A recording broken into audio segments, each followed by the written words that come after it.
सबको यथा योग्य नमन। मैं आत्म परिचय 369 भाग लेकर के आपके सम्मुख उपस्थित हुआ हूँ। गरुड़ पुराण अध्याय 16 के अंतर्गत श्लोक संख्या 52 से आप आगे सुनेंगे। इसके अंतर्गत नरकगामी व्यक्ति के लक्षण को बताया गया है।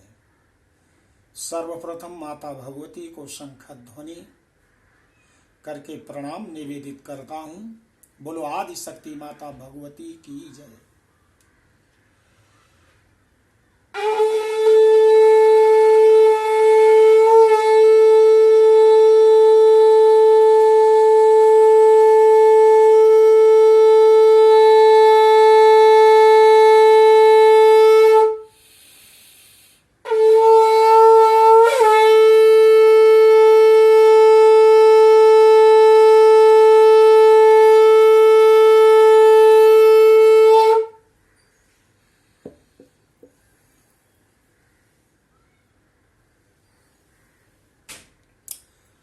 हिताहितं न जानन्तो नित्यमौनमार्गगामिनः कोक्षिपूरणनिष्ठायेते नरा नरकाः खग। निद्रादिमैथुनाहाराः सर्वेषां प्राणिनां समाः ज्ञानवान मानवः प्रोक्तो ज्ञानहीनः पशु स्मृतः। गरुण जी, जो अपने हित और अहित को नहीं जानता, सदा कुमार्ग पर चलता है और मात्र पेट भरने में ही जिसका सारा अध्यावसाय रहता है, वह मनुष्य नरकगामी होते हैं। निद्रा, मैथुन और आहार आदि की स्वाभाविक प्रवृत्ति सभी प्राणियों में समान रूप से विद्यमान रहती है। उनमें जो वास्तविक हित अहित को जानने वाला ज्ञानवान है, उसे ही मनुष्य कहा जाता है, और उस ज्ञान से जो शून्य है वह पशु कहलाता है। प्रभाते मलमूत्राभ्याम क्षुत्रिडाभ्याम मध्यगे रवौ रात्रौ मदन निद्राभ्याम बाध्यन्ते मूढ़ मानवाः स्वादेह धनदारादि निरताः सर्वजन्तवः जायन्ते च म्रियन्ते च हाहन्ता ज्ञानमोहिताः तस्मात् संगः सदा त्याज्यः सर्वस्त्यक्तुं न शक्यते महद्भिः सह कर्तव्यः संतः संगस्य भेषजम्। मूर्ख मनुष्य प्रातः काल मलमूत्र के वेग से, मध्य दिन में क्षुधा और तृषा से तथा रात्रि में काम क्रीड़ा और निद्रा से बाधित रहते हैं। हाय, यह खेद की बात है कि अज्ञान से मोहित होकर सभी जीव अपनी देह, धन, पत्नी आदि में आसक्त होकर बार बार पैदा होते हैं और मर जाते हैं। इसलिए देह, गेह, पुत्र, कलत्र आदि के साथ सदा आसक्त का त्याग कर देना चाहिए, और यदि अपने विवेक बल से उसका सर्वथा त्याग न हो सके तो उस आसक्ति भाव को देह गेहादि से हटाकर महापुरुषों के साथ संबंध बनाना चाहिए, क्योंकि संत पुरुष संसार आसक्ति रूपी रोग के भेषज हैं। सत्संगश्च विवेकश्च निर्मलं नयनद्वयम् यस्य नास्ति नरः सोऽन्धा कथं न स्याद् मार्गगः। सोऽसो वर्णाश्रमाचारनिरताः सर्वमानवाः न जानन्ति परम धर्मं वृथा नश्यन्त दम्भिका। वृथा नश्यन्ति दाम्भिकाः। सत्संग और विवेक ये दोनों ही व्यक्ति के दो निर्मल नेत्र हैं। जिस व्यक्ति के पास ये नहीं है वह अंधा है। वह अंधा मनुष्य कुमार्गगामी क्यों नहीं होगा? अपने अपने वर्ण और आश्रम के लिए शास्त्र बोधित आचारों का पालन करने में संलग्न रहने वाले सभी मनुष्य यदि परम धर्म भगवान के चरणों में स्वारसिक प्रीति संपादन साधनीभूत भगवद भक्ति को नहीं जानते तो वह दंभाचारी व्यर्थ नष्ट हो जाते हैं।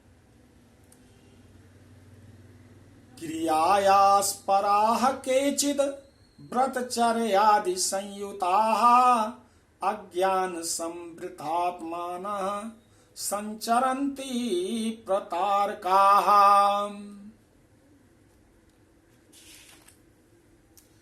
नाम मात्रेण संतुष्टाः कर्म कांड रता नराः मंत्रोच्चारण होमाद्यैर्भ्रमिता क्रतु विस्तरैः। एक भुक्तोपवासाद्यैर्नियमैः काय शोषणैः मूढ़ाः परोक्षमिच्छन्ति मम माया विमोहिता। कुछ लोग अनेक प्रकार की क्रियाओं को करने का प्रयत्न करते हैं और कुछ अन्य व्रत उपवास आदि में संलग्न रहते हैं। अज्ञान से आवृत आत्मा वाले कुछ लोग ढोंगी बनकर विचरण करते हैं। कर्मकांड में आस्था रखने वाले मनुष्य शास्त्र बोधित नाम मात्र की फल श्रुतियों से संतुष्ट होकर के मंत्रोच्चारण और होमादि कृत्यों से तथा यज्ञ से विस्तृत विधानों से भ्रांत रहते हैं, अर्थात उन्हीं में उलझे रहते हैं। मेरी माया से विमोहित होकर शरीर को सुखाने वाले मूर्ख लोग एक भुक्त उपवास आदि व्रतों का आचरण करके परोक्ष परम गति को प्राप्त करना चाहते हैं। देह दंडन मात्रेण का मुक्तिर विवेकिनाम बाल्मीक ताडनादेव मृता कुत्रमरगा। जटा भाराजिनैर्युक्ता दाम्भिका वेशधारिणः भ्रमन्ति ज्ञानी वल्लोके भ्रामयन्ति जनानपि। शरीर को दंड देने मात्र से क्या अविवेकी पुरुषों को मुक्ति प्राप्त हो सकती है? नहीं। वाल्मीकि बांबी को ताड़न करने मात्र से क्या कहीं महासर्प की मृत्यु हो सकती है? नहीं। बड़ी लंबी जटाओं के भार को ढोने वाले और मृग चर्म आदि से युक्त दाम्भिक पुरुष साधु पुरुषों का वेश धारण करके ज्ञानी की भांति ही लोक में भ्रमण करते हैं और लोगों को भ्रमित करते रहते हैं। इससे क्या परमात्मा की प्राप्ति हो सकती है? नहीं हो सकती है।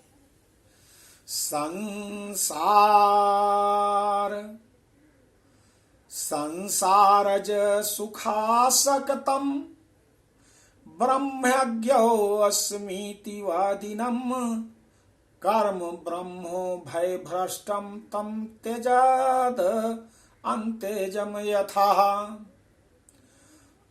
गृहारण्य समालोके गत ब्रीडा दिगंबराः चरन्ति गर्भधाभाद्याश्च विरक्तास्ते भवन्ति किम्। मृदभस्मोद्धूलानातीव मुक्ता स्युर्यदि मानवाः मृदभस्मावासी नित्यं श्वासः किं मुक्तो भविष्यति। तृणपर्णोदकाहारा तृण पर्णोदकाहारा सततम वनवासिना जम्बुकाक्षु मृगयाद्याश्च तापसास्ते भवन्ति किम् आजन्म मरणान्तं च गंगादितटिनी स्थिता माण्डूकं मत्स्य प्रमुखा योगिनास्ते भवन्ति किम। सांसारिक सुख में आसक्त जो व्यक्ति मैं ब्रह्म ज्ञानी हूं ऐसा कहता है, वह कर्म मार्ग तथा ब्रह्म ज्ञान मार्ग दोनों मार्गों से भ्रष्ट हो जाता है। उसे चांडाल की भांति छोड़ देना चाहिए। संसार में, घर में, अरण्य में लज्जा त्याग कर समान रूप से नग्न होकर गर्दभ आदि पशु भी विचरण करते हैं, तो क्या इस आचरण से वे संसार से विरक्त हो जाते हैं? यदि मिट्टी और भस्म के धारण करने मात्र से मनुष्य मुक्त हो जाए, तो मिट्टी और भस्म में शयन करने वाला वह कुत्ता भी क्या मुक्ति प्राप्त कर लेगा? घास पात और जल का आहार करने वाले तथा निरंतर जंगल में निवास करने वाले श्रृगाल, चूहे तथा मृग आदि पशु भी क्या तपस्वी योगी हो जाते हैं? अर्थात अन्न छोड़ देने, ग्राम या नगर में निवास छोड़कर वन में रहने मात्र से कोई सन्यासी नहीं हो जाता।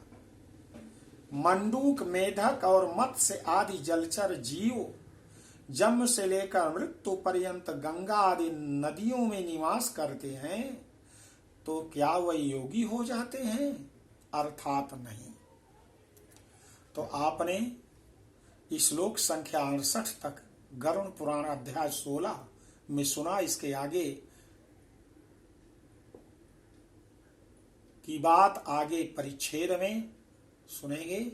बोलो आदि शक्ति माता भगवती की जय।